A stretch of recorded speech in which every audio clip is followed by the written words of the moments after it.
संभाजी ब्रिगेडचे अध्यक्ष प्रवीण गायकवाड यांच्यावर काल भाजपचे कार्यकर्ते दीपक काटे यांनी हल्ला केला, त्यांना काळं फासलं आणि त्यानंतर आता भाजपचेच गुंड या महाराष्ट्रामध्ये जर कायदा सुव्यवस्था बिघडवत असतील तर देवेंद्र फडणवीस जे गृहमंत्री आहेत ते त्यांच्यावर कडक कारवाई करतील की नाही याची आता कुठेतरी शंका व्यक्त केली जात आहे। संभाजी ब्रिगेड यांची जी विचारसरणी आहे ती पुरोगामी विचाराची आहेत, दुसरीकडे भाजपची जी विचारसरणी आहे ती हिंदुत्ववादी विचारसरणीची लोक आहेत आणि या दोन विरुद्ध विचारसरणीमध्ये अगोदरपासून वैचारिक लढा तर चालूच आहे, परंतु आता हे काळ फासणं, झटापटी होणं हे महाराष्ट्रासाठी खूप धोकादायक आहे। कारण संभाजी ब्रिगेड ही संघटना पण पूर्वी खूप आक्रमक होती, परंतु गेल्या 4 ते 5 वर्षांमध्ये संभाजी ब्रिगेड यांनी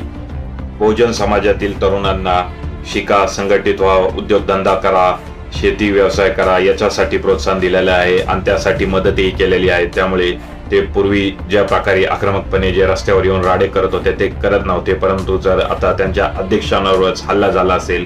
तर ईट का जवाब पत्थर से देना हमें भी आता है असं त्यानंतरच्या पत्रकार परिषदेमध्ये प्रवीण गायकवाड म्हटले। त्याचबरोबर त्यांचं म्हणणं होतं की संभाजी ब्रिगेडचा इतिहास ज्यांना माहिती आहे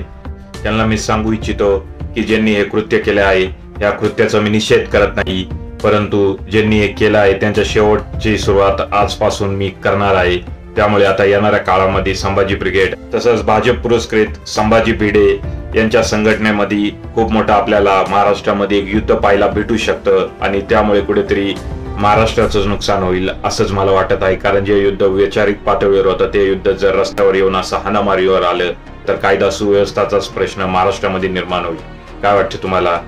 याबद्दल कमेंट करा कमेंट बॉक्समध्ये।